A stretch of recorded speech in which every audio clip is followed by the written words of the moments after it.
Seringkali kalau kita melihat ada orang mengurangi punya kekurangan fisik yang kita tidak milikin, mungkin warna kulit, mungkin jenis rambut, mungkin jenis kulit, mungkin poster tubuh, apa sajalah. Maka seorang mukmin harus tahu bahwasanya di sini dia harus merendah, tidak boleh malah dia menganggap orang lain kurang, menganggap orang lain berendah daripada dia. Ini semua hal keburukan teman-teman sekalian dan tidak boleh ada dalam jiwa seorang muslim. Sampai sebagian ulama mengatakan kalau sudah muncul dalam hatimu sedikit pun dari rasa kesombongan, maka hati-hatilah karena sudah cukup dengan sedikit itu membuatmu tidak bisa mencium bau surga apalagi masuk di dalamnya. Sebagaimana sabda Nabi SAW, siapa yang dalam hatinya ada seperti biji sawi dari kesombongan maka tidak akan mencium bau surga. Ya. Kita boleh menggunakan pakaian yang bagus, kendaraan yang bagus, rumah yang bagus, tapi merendahlah. Sesekali jenguk tetangga, lihat keadaan ekonomi orang yang kurang. Sedekah, kalau memberikan sedekah kepada orang lagi ketuk kaca di lampu merah, jangan cuma buka sedikit jendelanya kemudian keluarkan 2 jari, itu pun cuma dijepit 500 rupiah atau 1000 rupiah. Turunkan jendelanya, salaman sama dia. Kalau dia sesama jenis, Assalamualaikum Pak, salam, tinggal di mana? Bapak kenapa lakukan ini? Memang tidak ada pekerjaan. Mungkin dalam 1 menit kita bisa mendapatkan banyak informasi tentang dia. Mungkin dia bilang, anak saya mau sekolah, saya nggak punya uang. SPP-nya sekitar 200 ribu rupiah. Baik Pak, ini 200 ribu silakan ambil. Kita bayarkan SPP dia sehingga dia bisa sekolah anaknya. Maka selama itu, sampai anak itu berhasil nanti, walaupun kita tidak biayai semua hidupnya, tapi jenjang karir sekolahnya bisa berlanjut justru karena 200 ribu yang kita lakukan, yang hampir dia dikeluarkan dari sekolah sudah cukup menjadi amal jariah buat kita. Hanya dengan diskusi dan bicara ringan 1 menit. Bukankah kita bisa mengajarkan sebuah hadis kepada anak-anak yang datang nyanyi-nyanyi dekat kaca mobil, daripada kita biarkan dan muncul sedikit rasa kesombongan dalam hati, menganggap kita lebih hebat daripada dia atau lebih baik hanya karena kita menggunakan mobil. Dan ini teman-teman sekalian harus dihilangkan semua. Karena itu hak seorang muslim. Tidak boleh sampai ada keburukan atau hal-hal yang dibenci yang kita timpakan padanya. Termasuk dalam hal ini tadi saya bilang, banyaknya manusia terjerumus dalam kesombongan. Bukankah syaitan sudah cukup menunggangi teman-teman sekalian keadaan kita hanya kena pakai sepatu baru, hanya kena pakai baju baru? Bukankah cara jalan kita sudah berubah hanya dengan pakai sepatu baru atau hanya dengan pakai baju baru? Sampai kata para ulama, kalau terlintas dalam hatimu sedikit kesombongan, maka bungkukkanlah badanmu. Dan kalau kau melihat, kata Hasan Basri, seseorang yang lebih tua di hadapanmu, siapapun dia, bagaimanapun keadaan fisiknya, maka selalulah ucapkan bahwasanya dia lebih tua dari aku, maka berarti dia lebih banyak amal solehnya. Dan kalau kau melihat orang lebih muda daripada kamu, maka ucapkanlah orang ini lebih muda, maka mungkin dia lebih sedikit dosanya. Sehingga kita selalu berada di lingkup merendah pada saat itu dan jauh dari hal yang bisa membuat saudara kita ya, merasa terkucilkan atau kita menimpakan keburukan ataupun sesuatu yang dibenci olehnya sebagaimana kita benci buat diri kita sendiri hanya karena pintu-pintu syaitan dibuka. Kata Syekh Abu Bakar rahimahullah, tidak menimpahkan keburukan pada muslim atau sesuatu yang dibenci kepadanya. Hal ini berdasarkan sabda Rasulullah sallallahu alaihi wasallam di dalam hadis riwayat Imam Muslim nomor 2564. Kullul muslimi 'alal muslimi haram damuhu wa maluhu wa irduh. Setiap muslim atas muslim lainnya diharamkan darahnya, hartanya dan juga kehormatannya. Diharamkan darahnya maksudnya tidak boleh ditumpahkan tanpa udzur syar'i. Kalau kita pemerintah, ada orang yang jelas-jelas melanggar, dia membunuh atau misalnya dia mencuri, kemudian ada hukum Islam diterapkan, dikisos kepalanya atau dipotong tangannya, itu lain. Ada perintah sang pencipta di situ. Tapi kalau tidak ada, apa hak kita teman-teman sekalian memukul, menonjok orang lain hanya karena dia bawaan kita misalnya, atau hanya karena kita merasa kita kakak kelas, senior misalnya, menonjok orang. Saya subhanallah pernah lewat di salah satu jalan di Jakarta, saya melihat ada 2 orang laki-laki di pinggir jalan, lalu yang satu marah-marah sambil tonjok-tonjokin wajahnya orang itu, dan yang satu seperti ketakutan sekali. Allah alam itu mungkin adiknya, bawahannya kah? Tapi subhanallah saya melihat kok bisa ada manusia seperti ini ya? Siapa dia sampai mau melakukan perbuatan itu kepada orang lain? Bukankah kata Nabi SAW, irhamu man fil ardi yarhamkum man fis sama, kasihani orang yang ada di muka bumi dan yang di langit akan mengasihanimu, gitu kan? Tidak pernah kita temukan Nabi SAW menonjok-nonjok orang atau para sahabat disebutkan riwayat, gitu kan? Kecuali memang orang itu berhubungan dengan hukum syar'i. Kasus pernah Nabi SAW menyuruh orang Yahudi yang jelas-jelas mencuri, lalu kemudian dia tidak mau mengaku. Nabi SAW dapat wahyu dan mengatakan pada Yahudi itu, wahyu turun kepadaku, kau mencuri. Dia bilang enggak. Maka kata Nabi SAW kepada Zubair, Zubair, hukumlah orang ini. Maka oleh Zubair digebukin orang itu. Karena perintah Nabi SAW supaya dia mengaku itu beda. Berhubungan dengan masalah penjahat-penjahat, tapi itu pun yang menanganinya adalah pihak pemerintah. Karena Nabi SAW sini pemerintah, bukan individu. Bukan individu. Jadi harus kita garis bawah ini teman-teman sekalian supaya tidak terbuka pintu-pintu syaitan itu. Diharamkan darahnya, diharamkan hartanya, tidak boleh menipunya, tidak boleh utang dengan dia tidak mau bayar, haram semuanya. Percuma, biar antum mengambil miliaran rupiah karena manipulasi data, atau karena utang sama seseorang muslim, atau misal menjadikan dia sebagai target untuk ditipu, kita ajak dia berbisnis lalu kemudian sudah tahu kita akan menipunya. Sengaja kita memanipulasi keadaan. Ini semua haram hukumnya dan tidak ada manfaatnya harta itu. Dipastikan akan berbahaya buat si penipu. Ini maksudnya diharamkan hartanya. Dan juga diharamkan kehormatannya. Nggak boleh diganggu istrinya, nggak boleh diganggu anaknya, nggak boleh dirusak namanya dengan gunjing, ghibah. Termasuk sekarang luar biasa media-media kita ini menggunjing sesama muslim. Setiap hari ada saja toko yang menjadi target. Sama masalah sama suami istri, masalah sama istrinya, masalah sama suaminya, masalah sama anaknya, masalah sama pembantunya, masalah sama kerjaannya, segala macam dikorek-korek. Sampai kadang-kadang sengaja dipasang kamera tersembunyi untuk mencari aibnya orang lain. Ini mencoreng kehormatan dan dalam Islam tidak ada itu. Tidak ada sama sekali. Kalau kita melihat aib dari seorang muslim, tugas kita adalah menutupi aib tersebut. Kata Nabi SAW, man satara musliman fid dunya, satarahullahu yaumal qiyamah.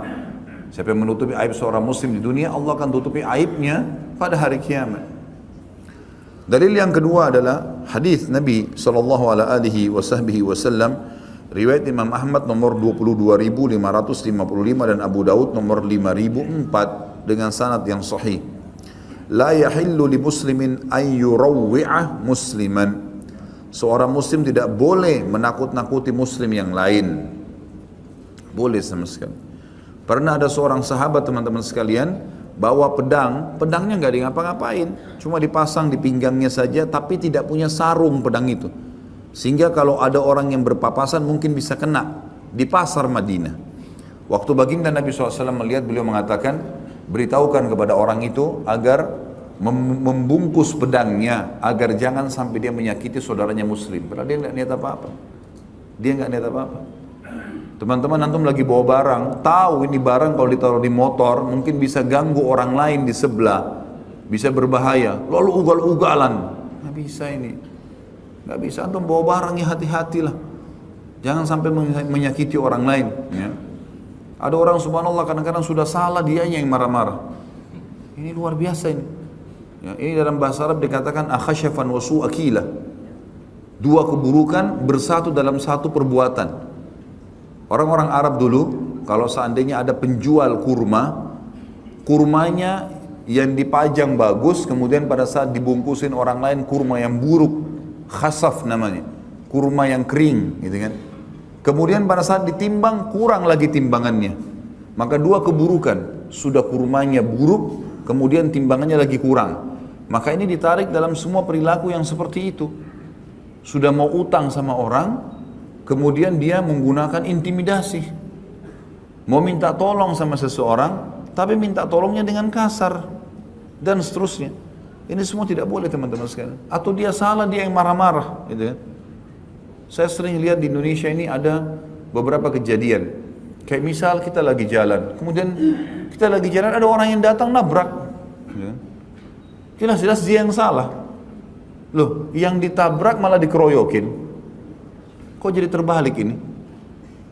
Mungkin hanya karena dia pakai mobil, ini yang nabrak pakai motor. Nggak bisa saudara.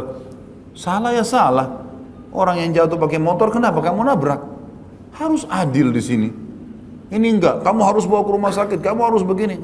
Kalau kita mau minta tolong, sudahlah, kita tahu tadi orang ini salah, maka bantulah, gitu kan. Bawa ke rumah sakit, bisa dibantu, karena dia lagi benar. Nggak boleh spontan karena orang pakai mobil lalu kemudian kita main salahin orang, nggak bisa ini, gitu kan. Saya pernah mengalami keadaan, pernah saya jalan satu kali pakai mobil, ada orang entah dari mana, tiba-tiba dari belakang saya jalan tidak ada salah, terus nabrak mobil itu. Mobil itu saya parkir ke sebelah, tiba-tiba ada orang datang, kemudian mengatakan, Pak ini Pak, dia, kenapa ditabrak, kenapa begini, ribut. Orang ini gak ada hubungannya sama sekali, gak ada hubungannya. Terus saya bilang, ada apa Bapak, kenapa marah-marah? Dia bilang, Bapak ini tabrak. Enggak, saya gak nabrak. Mobil saya di depan, orang ini di belakang, gitu kan. Tetap aja dia ngotot dengan beberapa temannya, saya berpegang pada kebenaran. Saya akan bawa orang ini ke rumah sakit, saya akan obatin, tapi bukan saya yang salah. Akhirnya saya berdirikan orang itu, saya tanya, Bapak yang salah siapa? Saya atau Bapak? Saya Pak. Baik, sampaikan ke mereka, gitu kan. Saya akan bantu, tetapi kalau saya disalahkan nggak bisa, ini sudah dua keburukan, nggak boleh. Itu kan berarti merusak kehormatan seorang muslim. Gimana caranya orang tidak salah lalu disalahin, gitu kan? Gak mungkin ini teman-teman sekalian. Kita harus adil. Tapi kalau orang itu salah, wajar kita ingatkan, ingkar mungkar pada tempatnya. Ya. Ini sebuah tradisi yang saya lihat kayak jadi sudah biasa. Sampai ada orang menjadikan itu sebagai kebiasaan untuk mendapatkan duit. Sengaja dia tabrakin. Dia nggak ada duit, dia tabrakin motornya ke orang lain. Kemudian akhirnya dia minta untuk dibawa ke rumah sakit dan dikasih duit. La haula wa la quwata illa billah. Uang ini haram teman-teman sekalian. Haram ini. Gimana caranya? Mau ngambil dengan cara begitu? Kan gitu. Ini luar biasa, ini harus diperbaikin. Dan ini semuanya hukumnya haram dan tidak boleh menakut-nakuti seorang muslim, diharamkan oleh Nabi SAW. Kemudian juga dikatakan oleh Nabi SAW di dalam hadis yang lain, diriwayatkan Imam Ahmad, dan di sanadnya ada kelemahan, tetapi Syekh Abu Bakar rahimahullah mengangkat hadis ini karena dia tidak bentrok dengan hadis-hadis yang sahih, bahkan bisa jalan atau semakna, sejalan atau semakna. Kata Nabi SAW, la yahillu li muslimin an yushira ila akhihi binadratin tu'zi.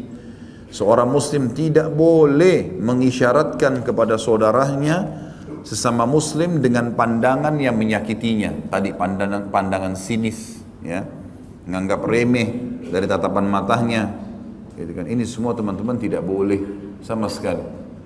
Ingat, siapapun yang menganggap remeh orang lain, teman-teman, hati-hati, keadaan orang itu bisa berpindah pada antum. Hati-hati. Dalam sebuah kisah disebutkan seorang salafil ummah pernah cerita dari kalangan tabi'in. Dia bilang, saya masuk ke masjid, saya temukan ada orang lagi sholat. Dan orang itu khusyuk sekali sholatnya di pojok masjid. Sujudnya, rukunya, bacaannya, luar biasa. Terlintas di hati saya perkataan dan saya mengiyakan terlintasan itu, oh orang itu kayaknya riya, karena orang itu pas lagi sujud nangis. Lalu terlintas dia bilang di hati saya mengatakan orang ini kayaknya riya. Dia bilang gara-gara perkataan itu Allah mengharamkan saya menangis sebulan. Padahal orang ini tadinya suka nangis karena Allah. Dia bilang hanya terlintas di hati saya begitu dan saya mengiyakan, maka akhirnya saya terharamkan dari menangis sebulan. Kalau masih ingat statement Umar bin radhiyallahu anhu yang berkata, saya khawatir kalau melihat seorang wanita hamil lewat di hadapanku, lalu aku berkata, ih besar ya perutnya, maka Allah membuat aku hamil. Statement ini mungkin sedikit ada seakan-akan lucu, tapi sebenarnya ini statement keimanan, di mana Umar mengatakan khawatir kalau ada penganggap remeh terhadap seorang muslim yang lain, sudah cukup Allah pindahkan masalah itu.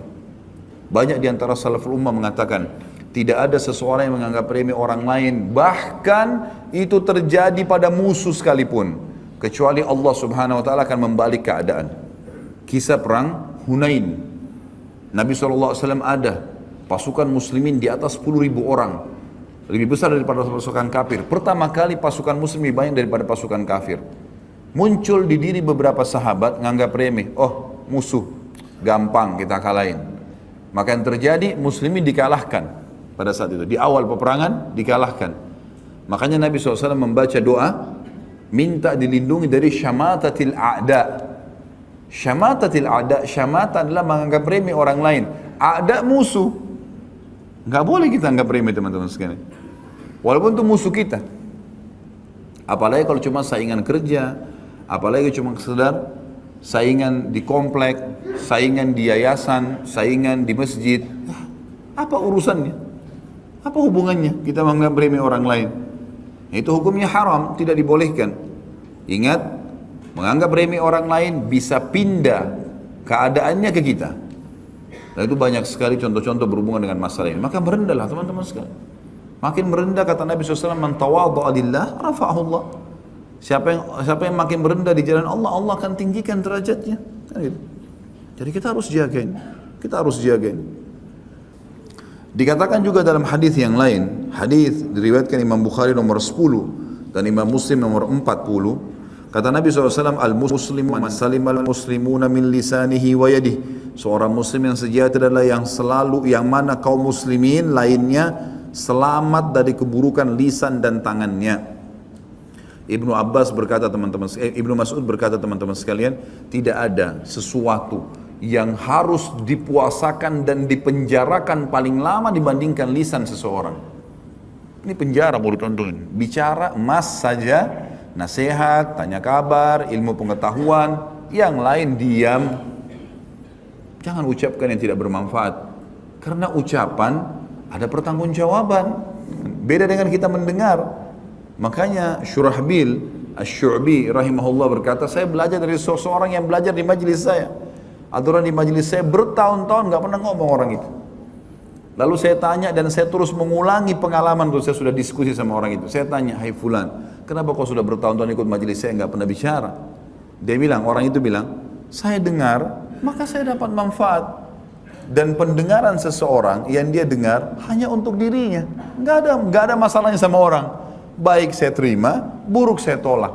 Dan bagian seseorang dari lisannya adalah untuk orang lain. Kalau salah, dia harus memperbaikinya. Dan itu tidak gampang. Maka saya dengar, saya aman. Dan saya diam, saya juga aman. Artinya, saya tanya sesuatu yang bermanfaat ya. Tapi kalau untuk hal yang tidak penting, untuk nunjukin di majelis ilmu kalau saya pintar, ini pertanyaan saya. Untuk apa teman-teman? Gak cium bau surga itu. Antum sudah paham, alhamdulillah pulang amalkan. Begitu orang mukmin. Jadi manfaat buat kita. Gak akan ada manfaatnya kalau dipakai untuk bersombong-sombong, untuk pamer sama orang, tidak ada manfaatnya. Tidak ada manfaatnya. Makanya Allah Subhanahu wa taala menonjolkan sebagian orang yang bisa menjadi pelajaran siapa yang paling ikhlas di antara mereka, siapa yang paling tulus, siapa yang memang mengejar akhirat, siapa yang selalu sangka baik dengan saudaranya muslim, Allah tonjolkan dia. Tapi kalau orang ini mau menjatuhkan sana sini, cuma mau cari ketenaran, cuma A, B, C, D, kita akan temukan orang ini cuma sebentar. Waktu Imam Malik rahimahullah menulis kitab Muwatta, beliau pengen tulis dan beliau bilang sama murid-muridnya, murid-muridnya bilang, hai Imam, hadis yang anda sampaikan tiap hari mulia sekali. Sampai ulama hadis mengatakan sanad hadis yang emas adalah sanadnya Imam Malik dari Nafi'. Nafi' ini adalah mantan budaknya Abdullah bin Umar. Dari Abdullah bin Umar dari Rasulullah SAW. Ini sanad emas. Kalau ini ada, pasti hadisnya sahih. Karena Imam Malik dengar langsung dari Nafi'. Nafi' adalah budaknya Abdullah bin Umar dan tinggal sama Abdullah bin Umar. Belajar semua. Dan ini ulama besarnya tabi'in. Dan Abdullah bin Umar dari Nabi SAW. Maka beliau, waktu murid-muridnya bilang, hai Imam, kayaknya mesti anda tulis nih. Hadisnya kita dengar semua, tidak semuanya kita hafal. Kata Imam Malik, bagilah, tulis. Dikasih nama Muwatta, kitab Muwatta. Waktu orang-orang yang selevel sama Imam Malik, yang pada saat itu dikenal juga sebagai ulama, sebagai da'i, banyak taklimnya segala macam, berlumba-lumba dengar Imam Malik tulis hadis, muncul ide tulis juga buku hadis. Mereka berlumba-lumba tulis, mereka namakan juga kitabnya Muwatta. Sampai waktu itu teman-teman ada ratusan Muwatta. Ratusan kitab hadis namanya Muwatta. Mereka nggak namakan buku lain ya. Curi idenya Imam Malik. Murid-muridnya Imam Malik tanya, hai Imam, bagaimana pendapat anda? Anda nyusun buku ini, orang semua pada ikut-ikutan, gitu kan? Kata beliau kalimat mulia, orang yang berilmu faham. Maka nalillah fahuwa baq. Kalimat sederhana, bobotnya luar biasa, emas. Beliau mengatakan, manapun yang dikerjakan karena Allah pasti baq. Baq itu kekal. Betul teman-teman, waktu terjadi suku Tatar menyerang Irak, merebut wilayah kaum muslimin, kebanyakan kitab Muwatta, bukan kebanyakan, semua kitab Muwatta yang disusun ratusan pada saat itu semuanya habis. Tidak ditahu di mana sejarahnya, ada yang dilempar di lautan, ada yang rusak dan segala macam. Dan kitab satu-satunya yang tinggal sampai sekarang kitabnya Imam Malik rahimahullah. Kitab Muwatta. Bagaimana Allah menghantarkan keikhlasan itu kepada targetnya. Untuk Allah bersaing dengan seorang muslim. Teman-teman sekalian, hadis mulia. Kata Nabi SAW, tidak ada seseorang yang mendoakan saudaranya muslim kecuali di atas kepalanya malaikat akan berkata, walaka mithluhu, walaka mithlu. Kau akan dapat yang sama, kau akan dapat yang sama. Kita lihat teman kita punya kekayaan. Ya Allah, limpahkan kekayaan lebih banyak lagi. Berkahi buat dia. Antum sadar nggak? Waktu antum doain dia, antum sedang doain diri antum sendiri. Karena malaikat atas kepala kita mengatakan, engkau akan dapat sama, engkau akan dapat sama. Doa malaikat mustajab. Kita lihat orang pintar, ya Allah berkahi kepintarannya. Keluarganya bahagia, ya Allah tambahkan kebahagiaan. Gitu kan? Kalau kita doakan keburukan, misal kita mengatakan apa? Kenapa dapat begini ya? Mudah-mudahan usahanya bangkrut, mudah-mudahan begini, mudah-mudahan kelebihan fisiknya jadi rusak dan segalanya. Gembira kalau saudara muslim kena tertimpa masalah. Maka ini teman-teman sekalian sama saja dia sedang doakan dirinya. Karena malaikat bilang, kau dapat sama. Kau akan dapat sama. Ya Allah jelekkan, nah kau juga jelek. Ya Allah bangkrutkan, kau juga bangkrut. Nah doa kita kepada Allah untuk dia belum tentu diterima, tapi doa malaikat kepada Allah untuk kita diterima. Kenapa nggak doain kebaikan? Saya lihat ini teman-teman di Saudi kental sekali ya. Tidak pernah saya temukan siapapun yang saya kenal atau tidak kenal di Saudi, misal dia tanya tentang saya, kemudian saya ceritain, saya punya yayasan atau saya punya kegiatan bisnis seperti ini. Nggak ada orang mengatakan hasutnya terlihat misalnya, di mana ya? Kenapa kau bisa? Bagaimana caranya? Nggak ada. Mereka bilang, Masya Allah, semoga Allah berkahi akhi. Insya Allah jadi luas, jadi berkah, jadi banyak. Nggak pernah mereka tuh. Jadi sudah menutup pintu itu. Karena pemahaman tentang masalah ini. Kita kadang-kadang subhanallah baru buka kios kecil di Kalibata City. Sudah sorotan matanya orang luar biasa. Seperti kita sudah jadi miliarder bagaimana? Lewat matanya nyorot. Ini kenapa bisa buka di sini nih? La haula wa la quwata illa billah. Lewat, Masya Allah, insya Allah diberkahi akhi, sudah mulai sewa iya, mudah-mudahan pindah ke tempat yang lebih luas ya, Allah berkahi. Malaikat bilang, kau dapat sama, ingat ya, bawa pulang ilmu ini cukup buat saya ya. Pulang amalin tuh teman-teman sekalian, selalu doakan kebaikan. Doakan istri, doakan suami, doakan anak, doakan orang yang bantu, tunjukin parkir keluar, doakan semua kebaikan. Jazakallah khair, terima kasih, baik, mudah-mudahan Allah berkahi hidupnya ya, selalu kebaikan. Maka itu yang diharapkan. Lisan kita bukan menyakiti muslim, tapi malah memberikan kebaikan padanya. Karena dikatakan seorang muslim yang sejati adalah yang mana kaum muslimin lain selamat dari keburukan lisan dan tangannya. Memukulkah, mengambilkah, mencurikah dan seterusnya, ini masuk dalam masalah tangan. Kemudian hadis yang lain di poin ke-9 kita ini adalah hadis riwayatkan Ahmad nomor 6886, Tirmidzi nomor 2627 dan Hakim disebutkan dalam jilid pertama nomor 54 dengan sanad sahih. Kata baginda Nabi SAW, al-mu'minu man aminahul mu'minuna ala anfusihim wa amwalihim. Seorang mukmin yang sejati adalah seorang yang kaum mukminin lainnya merasa aman dari gangguan diri dan harta mereka. Jadi ada orang subhanallah, kita takut kalau orang ini ketemu dengan istri kita. Karena matanya jelalatan, matanya sudah seperti orang yang mau menerkam istri kita. Ada orang begitu subhanallah. Ada orang pernah bahkan bertanya di pengajian saya, Ustaz, saya punya penyakit, saya suka ganggu istrinya orang. La haula wala quwata illa billah. Kenapa? Habis manusia, sudah habis yang bukan jadi istrinya orang, penyakit syaitan goda. Ada orang subhanallah kita ketakutan, masuk ke rumah kita ketakutan orang ini nanti ganggu, gitu kan? Bahaya sekali. Ini dimaksud orang mukmin sejati, orang mukmin yang orang aman, merasa aman dengan dia, di harta kah, di kehormatan kah, di keluarganya kah. Ada orang kita ketakutan kalau nginap di rumah kita, karena orang ini selalu terdengar suka mencuri misalnya. Tidak ada keamanan, gitu kan? Ini adalah orang-orang yang buruk semuanya, orang yang buruk dan orang seperti harus dijauhi. Maka sifat orang mukmin teman-teman harus semua orang merasa aman dengan kita, dibuat seaman mungkin. Dan ingat, Allah yang maha tinggi dan maha adil mengawasi. Innallaha kana alaikum raqiba. Allah mengawasi kalian dengan sangat detail. Semua perbuatan sekecil apapun, baik atau buruk, faman ya'mal mithqala dzarratin khairan yarah wa man ya'mal mithqala dzarratin syarran yarah. Yang berbuat seperti biji sawi kebaikan dia pasti lihat. Lihat kata ulama tafsir, di dunia ada kebaikan-kebaikan balasannya, dan di akhirat ada kebaikannya juga balasannya. Dan keburukan buruk juga sama.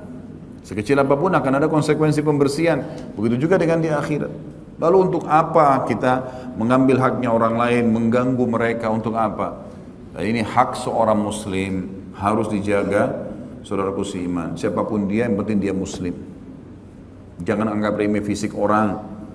Kadang-kadang subhanallah tadi saya bilang jenjang pendidikan, kekayaan, sosial membuat kita merasa lebih hebat dari orang lain. Mungkin ada seorang pengurus masjid, teman-teman sekalian, tidak ada sekolahnya, nggak ada sekolah, ijazah SD-nya pun tidak ada. Tapi tiap hari Masya Allah azan urus masjid, itu lebih afdal daripada ana dan antum. Lebih afdal tiap hari ngurus rumahnya Allah, demi Allah urus masjid ini dan masjid lain, teman-teman, lebih mudah daripada urus Istana Merdeka. Ini rumahnya Allah, itu rumahnya itu siapa? Semua jabatan manusia. Ini rumahnya Allah, walaupun musola kecil itu orang lebih mulia. Berapa banyak orang di antara kita menganggap remeh orang-orang seperti ini? Mungkin dia pintar, sekolah di Jakarta, S2, S3, mungkin sudah profesor. Orang tuanya di kampung cuma urus perkebunan dan pertanian, tidak ngerti apa-apa. Dia pulang kampung karena dia sudah biasa dengan bahasa-bahasa, ya, kosakata akademik. Maka akhirnya dia ketemu sama orang tuanya ngomong apa adanya, tidak ada pendidikannya. Lalu muncul perasaan menganggap remeh. Ini gimana caranya teman-teman sekalian? Gimana caranya kita merasa seperti ini? Ini semua harus dihilangkan. Ini harus dihilangkan, dan kita harus menjadi orang mukmin yang menghormati orang lain. Yang ke-10, rendah hati dan tidak menyombongkan diri kepadanya, serta tidak membangunkannya dari tempat duduknya untuk kemudian mendudukinya. Hal ini berdasarkan firman Allah Subhanahu wa taala dalam surah Luqman ayat 18. A'udzu billahi minasyaitonir rajim wa la tusair khaddaka lin-nasi wa la tamshi fil ardi maraha innallaha la yuhibbu kulla mukhtalin fakhur. Dan jangan engkau memalingkan mukamu dari manusia karena sombong dengan menganggap remeh, bicara enggak melihat.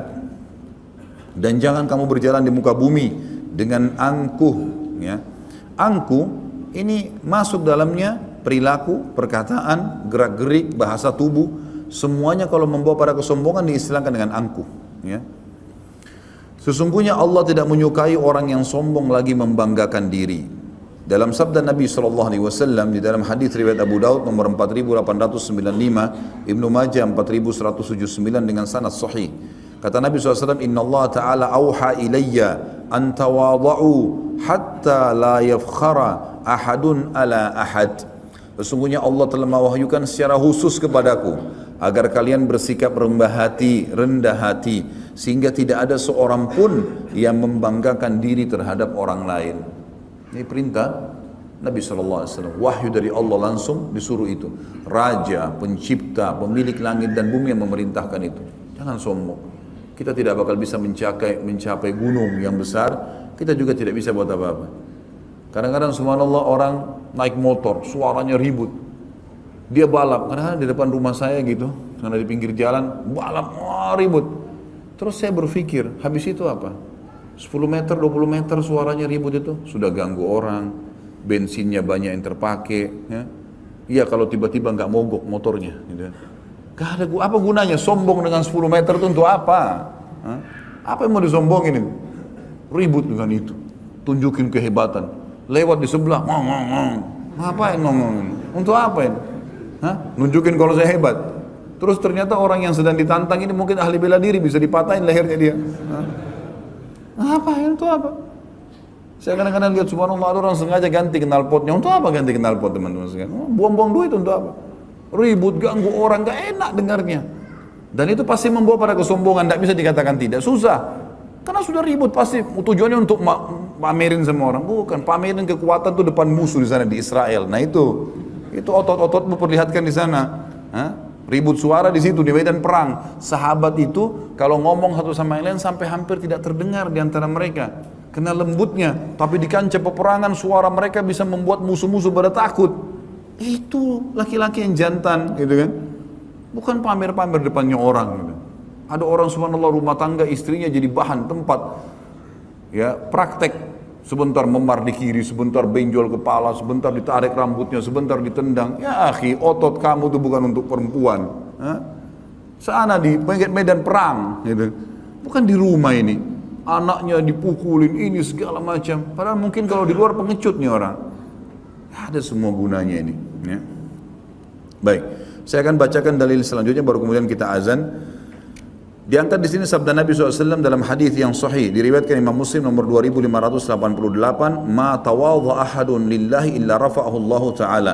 Tidaklah seseorang berendah hati karena Allah, melainkan Allah Ta'ala akan meninggikan martabatnya.